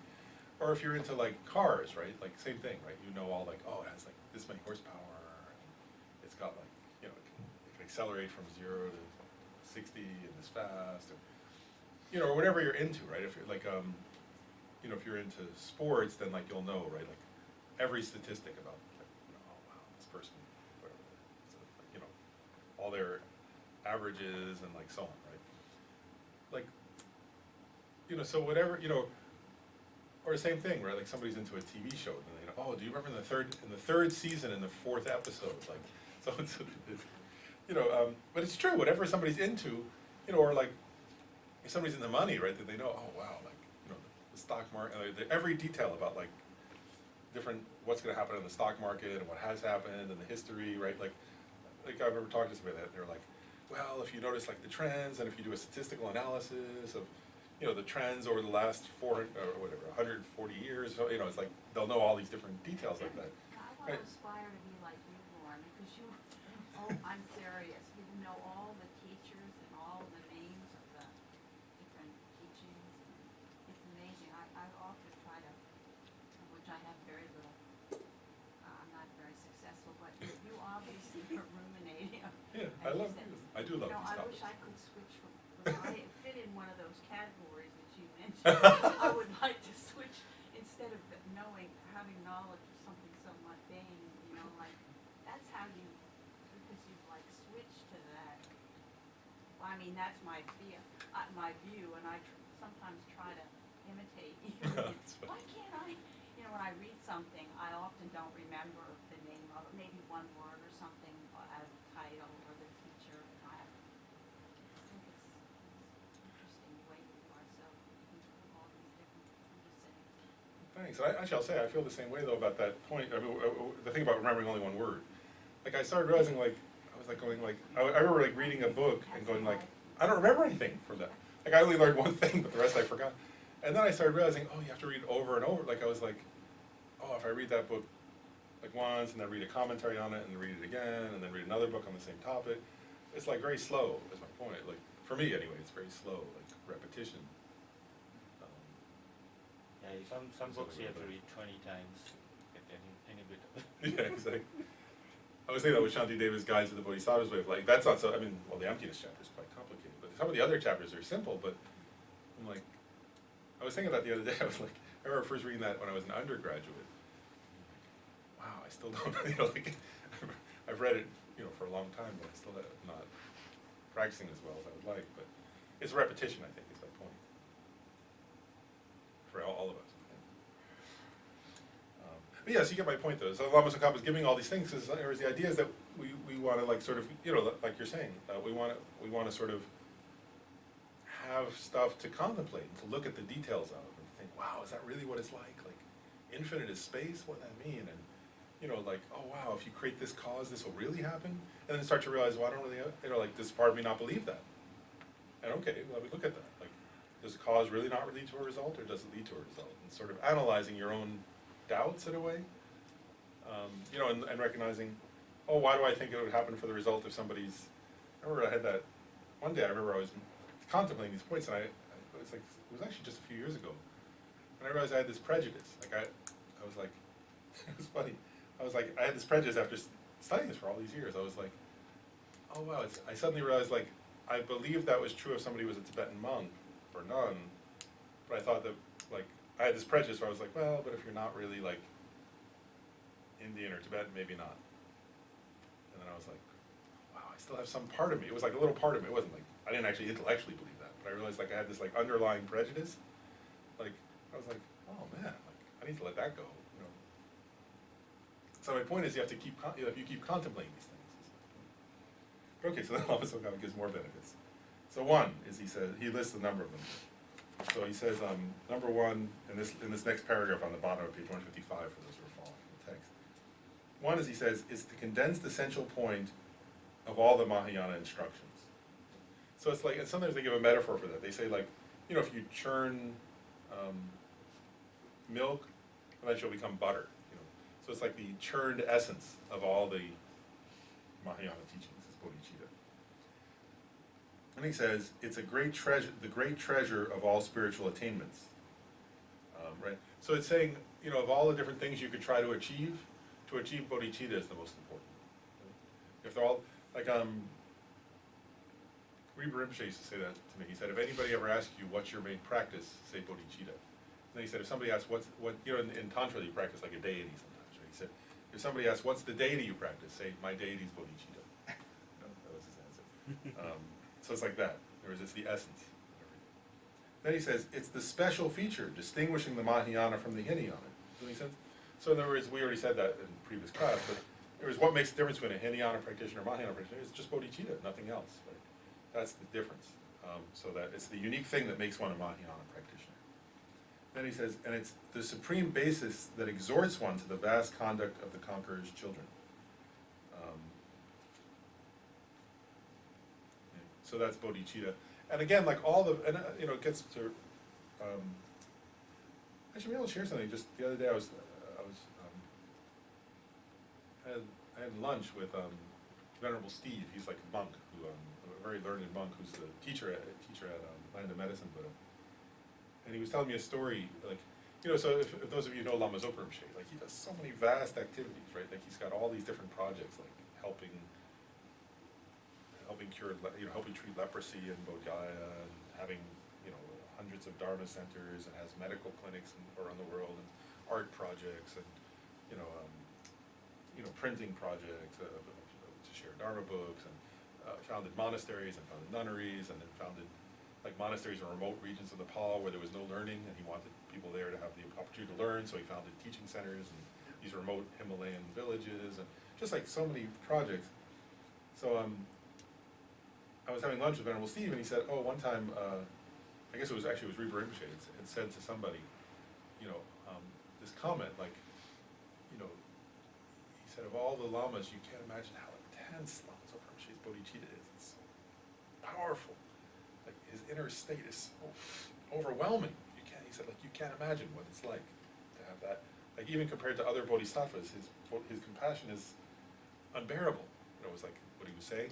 Venerable Steve was saying that Reber Rinpoche had said this about his student, Lama Tsongkhapa Rinpoche. Said that even compared to the other lamas, that Reber Rinpoche knew, he said his bodhicitta is just so strong. And so part of the point is that all those external activities are just a reflection of that, right? That's what this is saying, is that depending on how, because sometimes it's like that, so all the different external manifestations of benefit to others come from that inner state of bodhicitta. So all the various things that bodhisattvas do, they come from the force behind them, or like the fuel for them is bodhicitta. Does that make sense? So that's what this is saying. So then he says, therefore you should increase the strength of your delight in meditating on it. And then he says, and this is interesting, he says, and act like someone thirsty hearing of water, when analyzing the paths, the Buddhas and their children, and having made it more subtle, and so on. So what he's saying there, right, I just like that metaphor. He's saying, so if you contemplate these things, he's just trying to give a I don't know, sometimes I actually think people don't, like, until you read Lama Tsongkhapa, like, people who have just heard about Lama Tsongkhapa sometimes have a wrong impression of him. But if you actually read Lama Tsongkhapa, you really get the sense he's very, he's very practice-oriented, very visceral, right? He's saying, like, you'll reach the point where you're like a thirsty person, like, you imagine being out in the middle of the desert. Like, I remember once when I was young, I went for a walk in the desert. I was stupid. I brought like a little bottle of water. I'm like far out in the desert. I'm like, wow, like you need more minutes with a friend, and we were both like that. And we're like, we should have brought more water, right? Like, so I had the experience of like, wow, can we get back and we'll make it? I did a lot of stupid things. But so it's like that, right? Where you're like, he's saying you would think of, you would think of bodhicitta and of the paths and grounds like that. Like, wow, can I make it? I need more. Like, all that matters is to have that. Like, this kind of feeling of like a visceral, like thirst for the Dharma, for bodhicitta, for compassion, for these things. And he's saying, it's like, it was a different topic where you once asked, like, what's the measure? Here he's giving that answer. What's the measure of having thought deeply about the benefits of bodhicitta? He's saying, if you think deeply about it, you'll reach this point where it's like a visceral thirst for that. And that everything else seems less interesting. Seems, like, so, if you're thirsty like that, and then somebody says, oh, like, oh, I have some chocolate cake, right? It's like, I need something to drink, it's like, I'm not interested in that. It's like that, like this kind of single-minded craving, or thirst, that's the word he uses. And last, he actually quotes Shanti Deva's Guide to the Bodhisattva's Way of Life, saying, having reflected thoroughly for many eons, the Buddhas saw this above all as beneficial, right? So what he's saying is, the Buddhas, this is a commonly made point by Mahayana teachers, is that they say, because Shantideva said it, is that the Buddhas who have searched for eons throughout the universe to see what's the most beneficial, that's the idea. The Buddha, right, takes eons to become a Buddha and becomes omniscient. And they say the Buddhas themselves who search for eons and are omniscient and know what's happening everywhere in the universe, say there's nothing more beneficial than bodhicitta. Lama Tsongkhapa, he quotes that when he says, when you wake up in the morning and think, how am I going to make today meaningful? I may die today, I don't know how long I'm going to live, I want to have a meaningful day, so what would make today the most meaningful? He says, then you think of this verse, well, the Buddhas searched for eons and they said bodhicitta is the most beneficial, so I'll live today with bodhicitta. He says, think that in the morning. Okay, so then now we're up to the second benefit of the four points, trainings to not let bodhicitta degenerate, right? So he's saying generate it 6 times a day so that the actual mind of bodhicitta increases, right? So having generated that enthusiasm, then one naturally wants to think of it often. So he's saying then you think of it 6 times a day at least.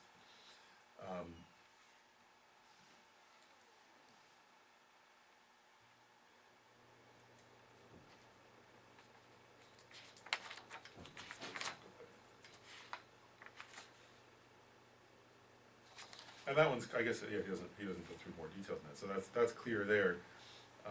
And the commentary says, again, it's better to stretch it out, space it out if you can. If not, it's okay to do, 3 times in the morning, 3 times at night. But it's ideally you would actually, throughout the day, you would keep bringing to mind, as you're going around. One thing I'll say too that's actually quite, I found this helpful, is this, because just my own observation for myself is that, especially if you're busy, you get busy and it's easy to get distracted, is if you tie this, say, thinking of bodhicitta to certain activities, then it's easy to remember. Does that make sense? So so for example, for myself, before I start driving, I'll pause and think about bodhicitta. It seems like a good time to do it. That way also if you die while you're driving, at least you're not a bodhicitta. Driving is one easy way to die. And then also brushing your teeth, right, is a good time to think of it. You know what I'm saying? Whereas your mind is preoccupied anyway with something, you're going to be thinking about something at those times. So might as well think of bodhicitta when you start a certain activity. And my point is, if you tie it to certain activities and you get in the habit of that, then your mind will just naturally do it with those activities. Does that make sense? That's just my own personal observation. So first thing in the morning when you wake up, before you go to bed, last thing before you go to sleep at night, there are all these times where if you tie it, if you say, okay, well those will be my 6 times a day. When I wake up, when I brush my teeth, when I start to drive, when I, whatever, these things, then it becomes easy to remember. Otherwise, there's the danger of just get busy and you don't think about it, and then you're not doing the practice. Okay, then the third one is training and not giving up bodhicitta. So here he's saying, I'll actually, it's important, so I'll read it. So he first quotes the verse summary of the Perfection of Wisdom in 8,000 lines, where he says, it was taught that if you take the Buddhas, Bodhisattvas, and your spiritual friend as your witnesses, and in their presence vow to liberate the sentient beings that are not liberated, and so forth, but then lay down the burden of bodhicitta because of discouragement. So first of all, he's saying, I'm just implying something here. One is, he's putting it in context here, right? He's saying, remember, if you took the bodhisattva vow, right? And actually there's a point that sometimes is made, Shantideva makes this actually. He says, imagine just to a friend, imagine if a friend of yours says, I've got a really bad headache, do you have some Advil or something? And if you say, yeah, I've got some, and then you blow your friend off, right? That's pretty bad, right? Here's your friend has a headache, and you said you would do it, they have the right to be annoyed with you, right? You weren't a good friend. He said, so one point is that that's just one person's temporary headache, right? Here you vow to benefit all sentient beings as vast as the vastness of space. And you did it in the presence of the Buddhas, the Bodhisattvas, the lineage teachers, and your own personal teachers. So he's saying, he's saying like that's the biggest promise you can make. So if you break that promise, it's the biggest promise you can break. It's part of the implication. Does that make sense? Where he's saying, you know, remember, you made this vow in the presence of all the Buddhas, all the Bodhisattvas, and your spiritual friend. And what was the vow? It was to liberate all sentient beings. Right? So he's saying, remember how big a promise that was. Right? It's implied there. Then he's saying there are 3 issues that can come up that the perfection of wisdom mentions. So saying, having made that promise, there are a couple things, there are a few things that may happen, or are likely to happen. One is, at some point you'll notice there's an enormous number of sentient beings who have done bad actions. Like, if you're, if you don't notice that at some point, there's something wrong. Right? It's sort of obvious. You know, the number of sentient beings is not small, right? And people aren't always doing wonderful things.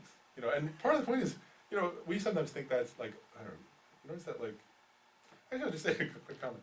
People always, I remember in college, I took a class where this was pointed out, is like, people always think their time period's unique, you know, like, oh, people are so bad now, you know, like, or, you know, things are so bad lately. But part of what this is implying is, this was written a long time ago, things have always been so bad, and they always will be, you know, there'll always be people doing bad things, is the point, right? Like, and so, so if you notice that, then if you notice that and you get discouraged, that's one danger of giving up your bodhicitta. Second one is, it takes a long time to exert yourself to become a Buddha. Again, like, or, you know, it wouldn't take a long time if we were very close. I'm sort of laughing because the point is, where we're at now, of course it's going to take a long time to become a Buddha, right? We're not close to being a Buddha. So yes, it takes a long time, and it takes considerable effort over a long period of time to become a Buddha. And the third is, it's necessary to train in the 2 limitless collections, the collection of merit, as we were talking about, and the collection of wisdom. And some of the practices involved can be difficult. Right? And so it's saying, if those things get you down and you give up, right, you know, then that will be breaking the biggest promise imaginable. And it says here, it will be greater negativity than the defeat of individual liberation. That's what Lama Tsongkhapa says. So what is the defeat of individual liberation? That would be a fully ordained monk or nun doing one of the 4 things that fully destroys their vows. So it'd be killing a human being, stealing from somebody, having sexual intercourse if they're a fully ordained monk or nun, because that's one of the vows not to do that, or lying about spiritual realization specifically. So not just, I mean, any lie is bad, but for a fully ordained monk or nun to lie saying, I've realized emptiness, for example, when they haven't, is considered like a big lie that completely destroys their vows. So what it's saying is, you know, and actually it's an interesting point, right? Like, if a monk, let's say you knew a fully ordained monk or nun, right? I wouldn't say a monk.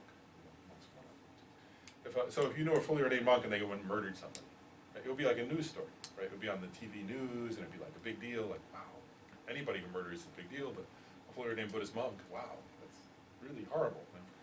And what this is saying is,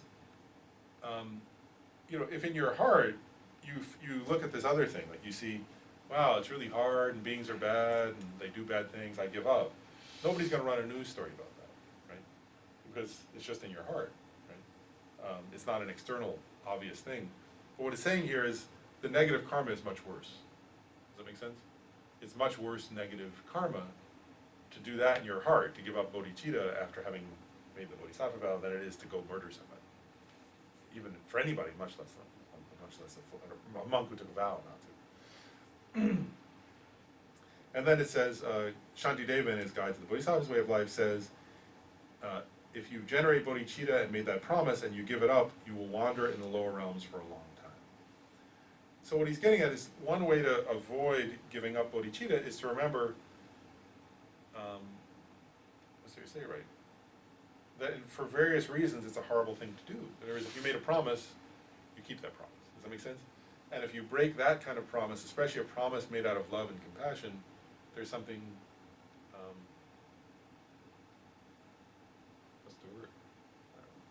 Terrible about breaking such a promise. And part of that's one implication here. I think the other implication here is to recognize, you know, like, of course there are a lot of beings doing bad things, right?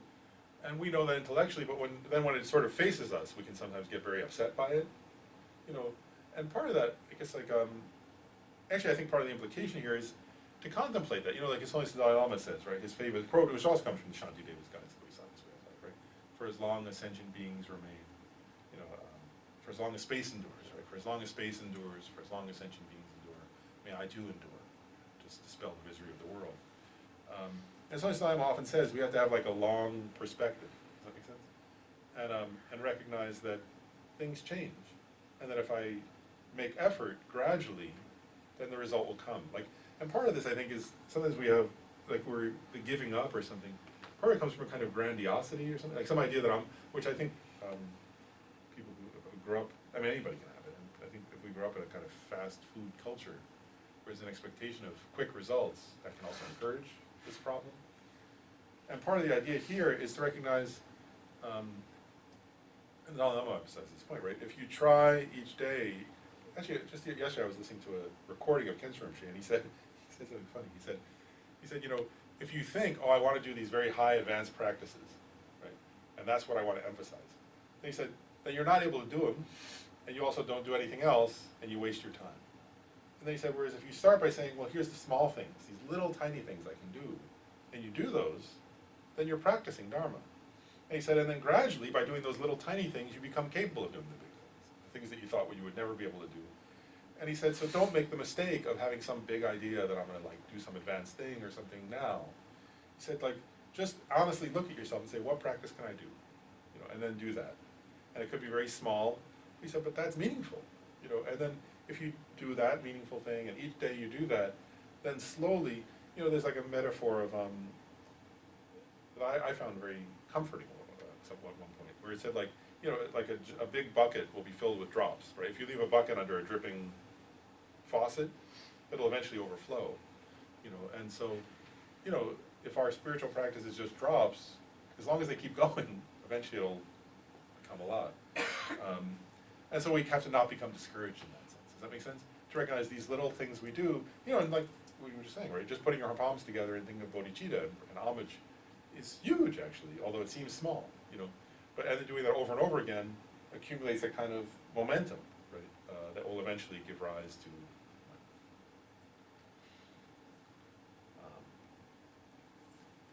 And then, so we have to remember that, and also, I'll just make one other point about this thing of the enormous number of sentient beings and their bad actions. What's it say here? As long as the Dalai Lama says this, right? That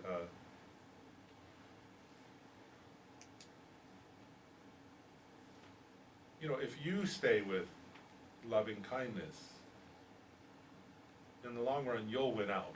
Is the point. Does that make sense? And you can't control other people and force them. You can't force somebody else not to be hateful.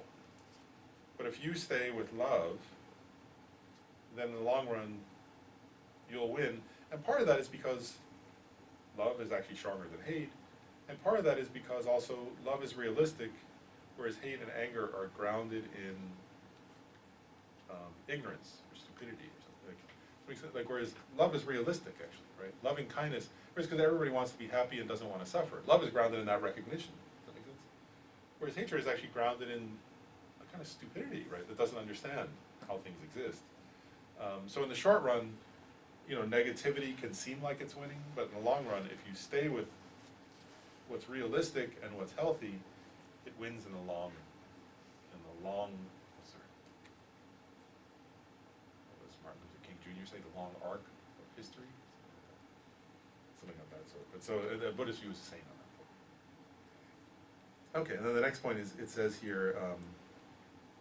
This now he gives a metaphor. It also comes from Shantideva. So the quote is, "A blind man finds a jewel in a heap of dust. Like that, effortlessly bodhicitta has arisen within me." And Lama Tsongkhapa comments, think, what I have just found is amazing. I wouldn't give it up under any circumstances.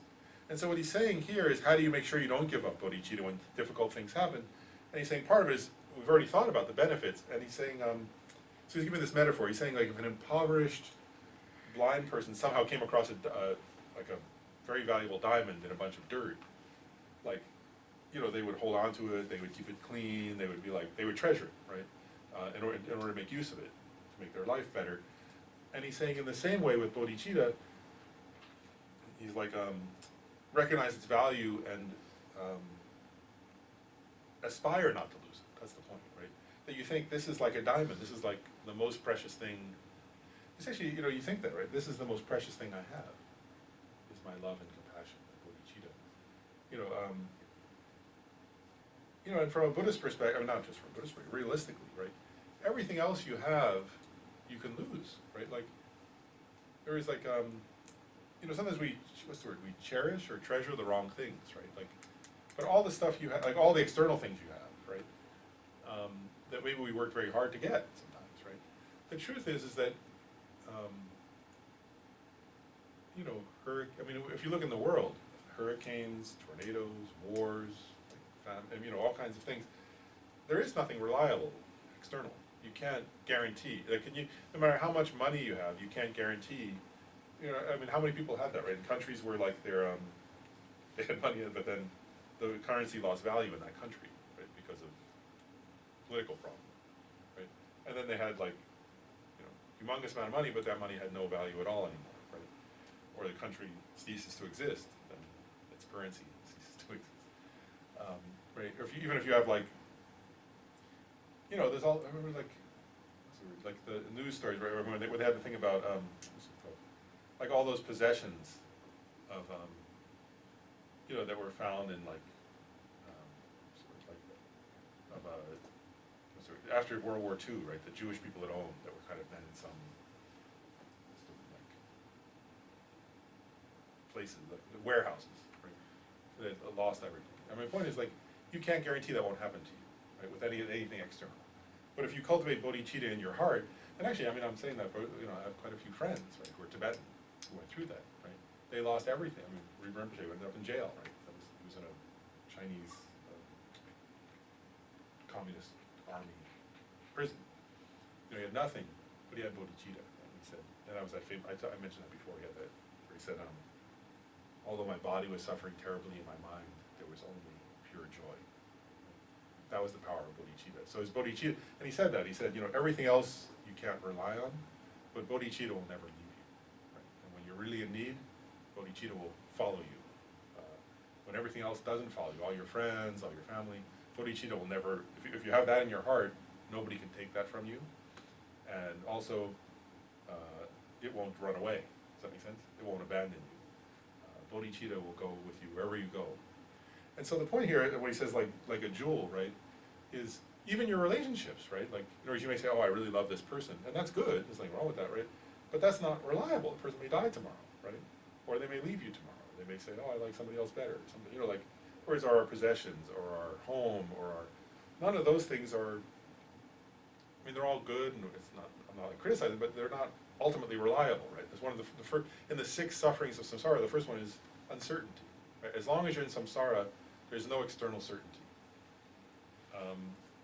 But bodhicitta is not, bodhicitta is something that goes beyond samsara, right? It's an aspiration to Buddhahood. And that thing will never leave you. Does that make sense? And that you can take anywhere. And even death doesn't take that. Does that make sense? Like, as we've already talked about. Bodhicitta follows you even to a future life. Nothing else, nothing external can do it. So that's where he's saying, I won't give up bodhicitta under any circumstances, right? There's nothing external that can make us give up, whereas that you would say, I don't care what happens externally, I'm not giving up that, because that's the thing that's my protection, that's my God, that's what's guiding me to Buddhahood. Right? So like that.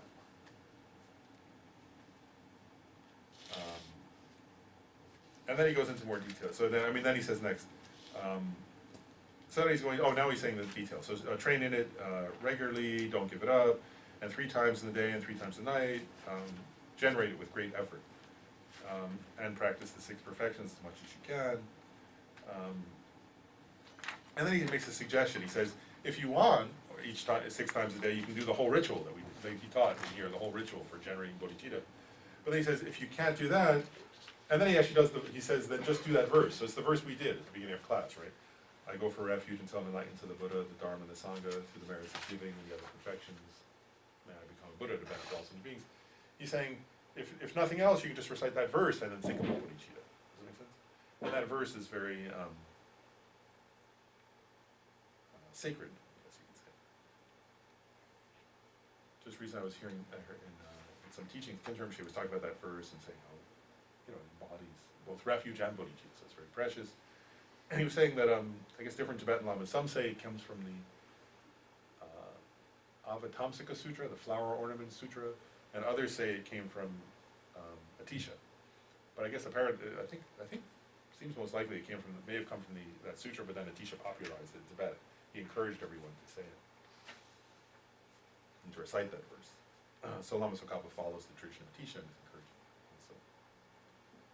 is encouraging. And then he's making some more points. One I already made, so I'll just say quickly, is he says, the measure of abandoning a sentient being, right? So I was saying, you know, to give up bodhicitta, right, because we're talking about now, how do you avoid giving it up? And he's making that same point I made earlier, where he's saying, it's not that you have to think I hate all sentient beings, or I wish all sentient beings suffering. He's saying, the measure of abandoning a sentient being is if you think from your heart, right, I will not work for the welfare of this person now or ever after, in dependence on some condition, for example, that he has done something unacceptable to you. Right, so somebody, like, you know, upsets you, and if you think that's abandoning bodhicitta. So you have to really, like, what's the word? You have to train yourself, actually, because people are going to sometimes annoy you, right? That's going to happen. But it's like training yourself to recognize, you know, even like, from a Buddhist perspective, you say, ideally, you're trained in patience, right? I'm not even getting angry, but to recognize, well, I'm not at that level yet, but at least somewhere deep in my heart, I can think, even if I do get angry, somewhere deep down, I'll have some recognition, well, eventually I'd like to help this person. Does that make sense? Like you won't totally abandon them from your heart. Anybody. And then he says, in order to help your bodhicitta be sustained and increase, we train in the two collections, which I've been mentioning. Right? So one is the collection of merit, and the other is the collection of wisdom. And so he gives examples. He says, the collection of merit, you can increase it by doing things like making offerings to the three jewels, the Buddha, Dharma, and Sangha, and so forth, as a cause to increase your bodhicitta. So there, you'd be specifically like making offerings. Like, you know, you could offer fruit on an altar, or you could offer incense, or water bowls, right? But you dedicate it, I'm offering this so I can increase my bodhicitta. You think that. Does that make sense? And then to train and to complete the collection of wisdom means you meditate. Does that make sense? And you contemplate, especially emptiness. But even contemplating impermanence, for example, impermanence and death, or any of those other topics is also increasing our wisdom. The definitive meaning of the collection, or the deepest meaning is empty. Meditate on emptiness, but any of those is helping us increase our collection of wisdom. And those are the two collections that lead us eventually to Buddhahood, right? Remember that? So the collection of wisdom leads to the Buddha's mind, and the collection of merit leads to the Buddha's body. So those two, and you have to do, when you do them with bodhicitta, they lead to those results.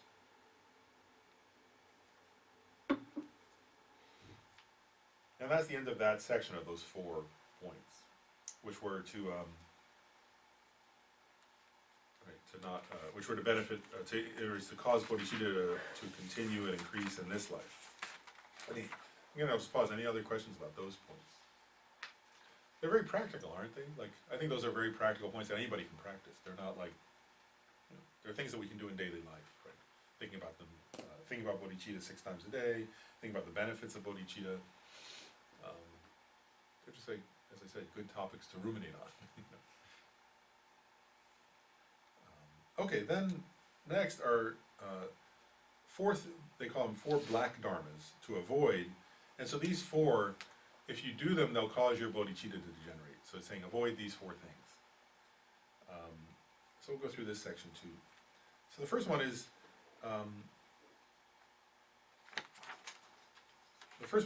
I'll read them and then we'll go through each one. Deceiving one's abbot, master, or guru, or those worthy of offerings is the first. Second is causing others to regret virtues they have done that they did not regret previously.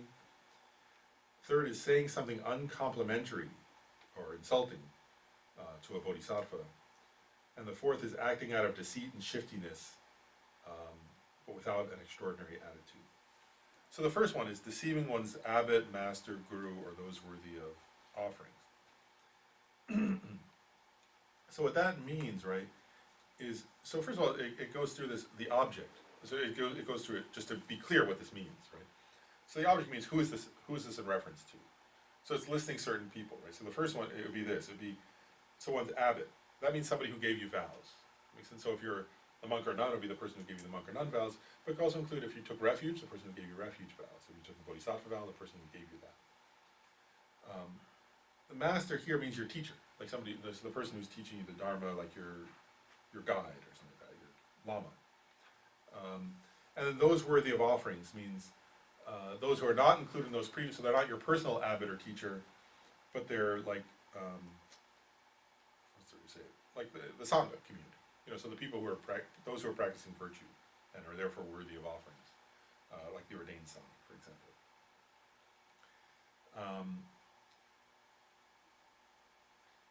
And so the idea here is in reference to that kind of person, right? You knowingly cheat them. And what that means in particular, so here is specifically cheating through lying, is what it's saying. So you lie to them. And they get, like, what this means in, where's the last point? Okay, that's it. So, and what this is talking about is this, is, just to be clear what this is kind of getting at, is, there'd be various examples of this, but it'd be lying to, like, so with your spiritual, like the spiritual teacher or the ordained person, like, so, for example, like, you know, if they say, if somebody like that, like your Lama said to you, oh, are you coming to the class, you know, the Dharma class? And if you said, oh no, I've got this really important meeting, right? You don't really have a meeting, right? But you lie, you say, no, I'm going to a meeting, I can't be there. That's an example of that, right? Whereas rather than being honest and saying either, yes, I'll come, or no, I'm not coming because I'm too selfish, too lazy. You know, I'm too lazy to come, so I'm not coming. You know, then you're not doing that there. Then you're being honest. If that's the truth, it's saying be honest. Does that make sense? Or another example would be like, I don't know, you know, like if you had, you know, if you're embarrassed, like if you, let's say you, sorry, say it right, like there was a commitment, like you went to a teaching and there was a commitment. Oh, do this practice, and then they say, oh, so I had to go. You know, I heard you said you were going to do the practice. I had to go, and say you didn't do it because you got distracted. You say, oh, it went pretty well. That's what you do, right? That's a lie about a spiritual thing to your teacher, right? So it's saying where you're lying about your Dharma practice to your teacher, and that's going to, and what it's saying is that's going to degenerate your practice and degenerate your bodhicitta. So that's that one. Mark? Yeah. For in theory then, so saying, oh, no, I just didn't get to it, I got distracted, that would be okay then? Yeah, that's the truth, and that's, you know, we're all imperfect, and we all don't always do everything, so, yeah, so it's just telling the truth. And so, yes, so not, that's what you're supposed to do in that context. Yeah, but so lying and saying, oh yeah, I did it pretty well, that'd be no good. You know? Doing the practice is better, but telling the truth and not doing the practice is second best. Yeah, exactly. Then the second one is causing others to regret virtue. So that's where, remember, like, the aspiration of a bodhisattva is to benefit others, and the way others benefit is if they do good things, right? Whereas ultimately they benefit if they do positive karma. So here it's saying, the circumstance is somebody did something positive, right? And they don't regret it, they feel good about it. Like they're happy they did something positive. And then you say something that causes them to regret that. And what it clarifies here is even if they don't regret it, if that's your intention, that's this black karma, we call it black action. And so, you know, and this one, I mean, what's it right? You know, so examples of this one, right? Like, so say a person practices, there are many examples, right? One is that the person practices, say somebody gives something out of kindness, and then you say, like, I think that's too much to give, you have to be stupid to give away that much.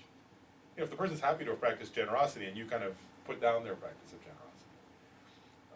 Or if somebody says, oh, I'm gonna go to a retreat, and if you said like, oh, what a waste of time, like, it's better to, you know, there's a cool party coming up, why don't you do that instead, or something like that, right? Or, you know, or I did this retreat, oh, you missed out on this cool, whatever. We were having fun, you should have been around, or so. Like, so it's like saying something that sort of puts down their effort to do something good. Does that make sense? Or they try to help somebody, and you say, that person wasn't really helping. You know, you were a sucker to try to help them, or something like that. And with the first two, Oh, and he makes a point here. He says, with both of the first two, you don't have to succeed. So part of the point there is, if you lie, for example, if you were to lie to your Lama, and your Lama is wise enough to know you're lying, that doesn't get you off the hook. Your intention was to lie. And the same thing here. If the other person is wise enough to think, no, you're just, you're foolish to be saying that. But if your intention was to make them feel regret, you still create this karma, this kind of action. The third one is saying something uncomplimentary to someone who's entered the Mahayana. Obviously, someone who's generated bodhicitta and now possesses it. So what it's saying is, out of hatred, right? So it's saying if you say something, so in this context, the other person's a bodhisattva, right? And you say something insulting or mean or intended to harm them, that's this heavy negative karma, right? And then why? Because if we're trying to cultivate bodhicitta, we want to respect bodhisattvas, right? And so if you're insulting a bodhicitta, that's harming your own practice. Does that make sense? This is saying then you'd be harming your own practice of bodhicitta by doing that. A few other points here. One is, it's often pointed out when making this point that also we're not particularly good at knowing who's a bodhisattva and who's not a bodhisattva. So they're saying, so it's a good idea to just be careful about our saying these things to anybody. What if you say something that people could take as unpleasant, but it's actually motivated by love and compassion? Yeah, no, here it says motivated by hatred. So it's Right. motivated by, so that wouldn't be counted. Okay, because the first part of it doesn't bring that up, and then at the very end it says by hatred. Yeah, so what one does to him is say something unpleasant motivated by hatred. Yes, that it doesn't count. Like, in other words, if you thought, let's say, so use a simple example. Like if you didn't know this person was a bodhisattva, but you intended to help them, and you said something unpleasant, but your deep motivation was out of love, that wouldn't be this. You might still be, might still be wrong, but it's not this kind of. Right, but your motivation is positive because you think what they think is something good is actually what you think is really bad, possibly. Yeah. And you're trying to give them a different perspective on something. Yeah, so that would be this black action. And they say the person has to at least understand the meaning. So in the commentary, one Tibetan Lama who was commenting on this said, he was funny. He said, he only spoke Tibetan, not English. And he said, well, even if I meet an English-speaking bodhisattva and I say it in Tibetan, I won't create this because they don't know what I'm talking about. So you have to speak the same language. They have to at least be capable of understanding for this one to be the actual action. And then Lama Tsongkhapa makes a few other points. He says, he points out that it's easy for this to occur, and it also has great disadvantages, right? It's easy to say something unpleasant to somebody, and we don't know who's a bodhisattva, so it's easy to make that mistake. And then he says, and there are great disadvantages to it, and he points out, it was previously said this in one part about karma, is that, I guess 2 points. One is, saying something out of hatred to a bodhisattva, and having hatred for a bodhisattva, creates a very heavy negative karma that he says here, that throws one into the hell realms for as many eons as you've had moments of hatred, and also that it slows your own practice of progress on the path. So in other words, if you're trying to achieve enlightenment and you say something hateful to a bodhisattva, that slows your own progress to enlightenment. That's what he's getting at there, because of the heavy negative karma you've created by doing that, or we've created by doing that. And then he goes into more detail about that. He says, so he's giving a line here where he's saying, again, he's quoting the verse summary of the Perfection of Wisdom, 8,000 lines, where he's saying, if the other bodhisattva is higher than you in their practice, so they've achieved it, there's a certain level of bodhisattva where it's called they've achieved the prophecy. It means like, what that means is like, if they say a Buddha, right, when a Buddha looks at a bodhisattva, there comes a point where the bodhisattva's progress to enlightenment has gained so much momentum, I'll call it, or is that it's unstoppable. And at that point, that Buddha can say to the bodhisattva, you will achieve Buddhahood in such and such time, in such and such a place. And that means that that bodhisattva has created such powerful causes for their enlightenment that the Buddha can see their enlightenment in the future. Up to before that, it's not yet definite, so the Buddha can't see it. The Buddha can only see what exists, right? If the causes aren't complete, then the Buddha can just see there aren't complete causes. I can't predict that yet. So what it's saying here is if one bodhisattva has achieved that level, right, where they've achieved so many of the cause of enlightenment that the Buddha can see their future enlightenment as an existent phenomena in the future because the cause is already there. And the second bodhisattva has not yet achieved that level. Then, especially for the lower bodhisattva, they'll greatly slow their own progress. So it'll take a lot longer for them to achieve that prophecy. So then it says, because of that, it is also taught in the same text, that same perfection of wisdom text, that you need to put an end to anger in all its aspects, and to put effort into confessing it and restraining it immediately whenever it arises. So what it's saying here is an interesting point, right? It's saying, on the one hand, try to practice patience and overcome your anger, right, which is one of the bodhisattva practices. But then it's saying correctly that, so the third bhumi, one becomes really capable of that. Before that, our ability to practice, to never get angry is not perfect, right? We're gonna make mistakes. And so what it's saying is, you're gonna make mistakes sometimes you get angry, but then immediately confess and restrain, right? So what it's saying is, we should recognize, oh wow, I got angry. Like, and admit it to honesty, right? Admit it to ourselves in this context. And then practice the 4 powers, right? The 4 powers of purification. And do Vajrasattva practice, or the 35 Buddhas confession, or some other, recite Om Mani Padme Hum, some other antidote. Or practice, meditate on love, or meditate on emptiness. But then when we get angry, we should admit it to ourselves and purify that. And that's how we'll progress, because we're not perfect. And I'll just do the last one, so we'll finish this set. So the fourth one is acting out of deceit and shiftiness, but without the extraordinary attitude. So in this case, the object, right, the person to whom one does this is any sentient being, so any other being.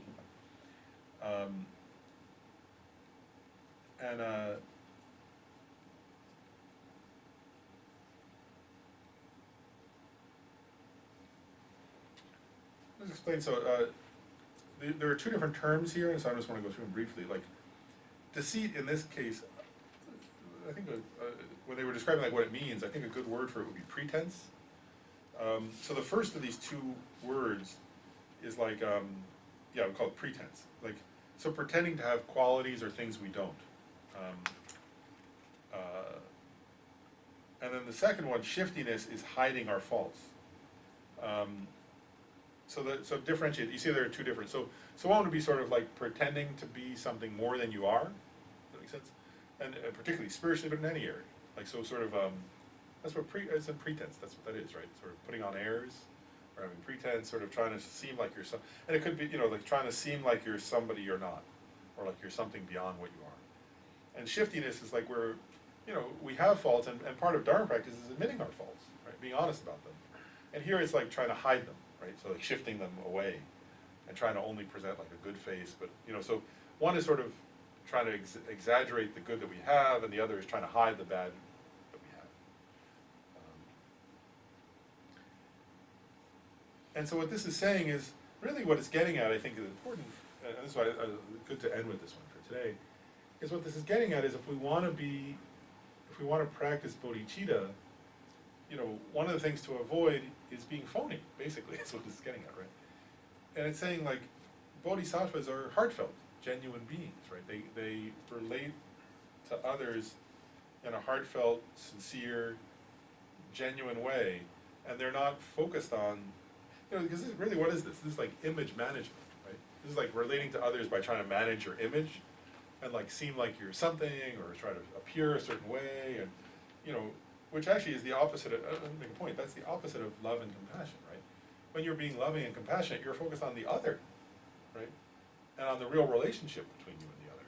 You're not focused on sort of trying to appear like something and trying to sort of show off or have some kind of pretend, And I think for this one, we have to be aware, I think it's a great training, this is my comment on it, because we have to be aware, like, are there certain images that we ourselves have a habit of trying to project? You know what I mean? Like, and sometimes, I guess I'll make a point about it, sometimes it can be some grandiose, it's obvious when somebody has like a grandiose, I'm the best thing since sliced bread. But there are many, like we can sort of, sometimes people want to appear very humble, or something, you know, like, you know, sometimes when people have like the self-image of like, you know, I don't know, you know, like, where there are certain faults we have that we just like, are embarrassed about and want to hide them. And part of this is just being like, you know, the idea here really is that if we want to cultivate bodhicitta, we have to start by really relating to others in a forthright, honest, open way, and really sort of, you know, being like a, I think this one's actually just being a genuine person, actually, isn't it? Because if you don't have that foundation, you know, then, and I'll make one last point and I'll stop, like related to this, is also otherwise one's bodhicitta, I think this is my own reflection now, it's not in the commentary, but I just want to share it because I think it's true, is otherwise, like, if we're not sort of forthright in this way, then one's bodhicitta ends up becoming like another part of one image that you're trying to project, you know, like, it becomes, then instead of cultivating bodhicitta, which is I think why this is a black dharma, it gets in the way of bodhicitta in this sense, is if you start doing this, right, hiding your faults and trying to present, then bodhicitta just becomes another part of your image. You know, I mean, rather than being actual bodhicitta, trying to cultivate an actual good heart, it's like wanting to appear like you have a good heart or something like that. And so the idea here is like, that also if we admit our faults to ourselves and to others, then, you know, it's like, okay, I'm not perfect, but I'm trying, and we progress from there. You know, and we all have them, and that's how we progress. So that's the last of those four. And next time we'll cover the four, so there are four antidotes, the four white dharmas, the four positive ones, that are kind of like the opposites of those four. And so, here.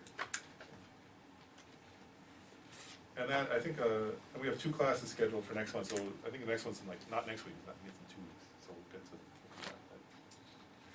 What date would that be, the next one? So I think the next class is, The 8th or 9th, yeah, I'll double check. Oh, not the 16th. whatever that Saturday is. Or is it 16th? Let's see. Yeah, we don't meet on the 2nd, but, oh, we don't meet on the 9th, sorry. We meet on the 16th. Remember when you sent out that email, I'm just saying, I think there were 2 or 3 people that wasn't, but you, Oh, we scheduled it anyways, maybe that was my mistake. no, that's okay, I just remember seeing feedback from that. Oh, okay, so maybe I'll double check. For now, at least, what's on the schedule is the 16th and the 23rd. Those 2 are on the schedule. Okay. But I'll double check and see if we can shift one of them, but that, right now, that's the schedule. Is the 16th, yeah, I'm just double checking because I didn't have my calendar at least. So they're scheduled back-to-back Saturdays now. Those 2 are, yeah, that's what's currently on the calendar. Yeah, maybe I didn't look carefully. Okay, let's do the dedication. And actually, notice the first dedication now, which actually comes from Shantideva. And if you notice the words of the first dedication, it's related directly to what we've been studying. The supreme jewel bodhicitta, where it has not arisen, may it arise and grow.